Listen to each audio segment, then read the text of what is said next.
CM Revanth Reddy పర్యటన నేపథ్యంలో హన్మకొండ పోలీసులు పలువురిని ముందస్తు అరెస్ట్ చేశారు. తెలంగాణ ఉద్యమకారులు, బీఆర్ఎస్వి, లంబాడ హక్కుల నేతలను పోలీస్ స్టేషన్లలో నిర్బంధించారు. కేయూ, హన్మకొండ, ఎనుమాముల పోలీస్ స్టేషన్లకు తరలించారు. రేవంత్ సర్కార్ తీరుపై జిల్లా వ్యాప్తంగా నిరసనలు వ్యక్తమవుతున్నాయి. ఇది ప్రజాపాలన కాదు, నిర్బంధ పాలన అంటూ తెలంగాణ వాదులు మండిపడుతున్నారు.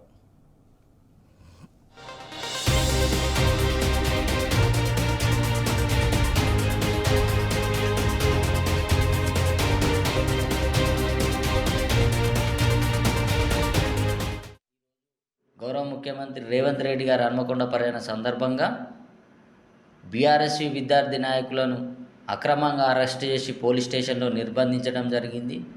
ఇది మేము తీవ్రంగా ఖండిస్తూ ఉన్నాం. విద్యారంగ సమస్యల మీద, విద్యార్థి సమస్యల మీద విద్యార్థి నాయకులు ప్రశ్నిస్తే వాటికి పరిష్కారం చూపట్టాల్సిన గౌరవ ముఖ్యమంత్రి గారు ఇలా దిగజారి ఇంత నీచంగా విద్యార్థి నాయకులను అర్ధరాత్రి అరెస్టు చేసి పర్యటన చేసుకోవడం సిగ్గుచేటుగా భావిస్తూ ఉన్నాం. అదేవిధంగా మీరు ఏదైతే ప్రారంభోత్సవానికి హన్మకొండకు వస్తాలో కాళోజీ కళాక్షేత్రం నిర్మించిన ప్రభుత్వం ఏంటిది?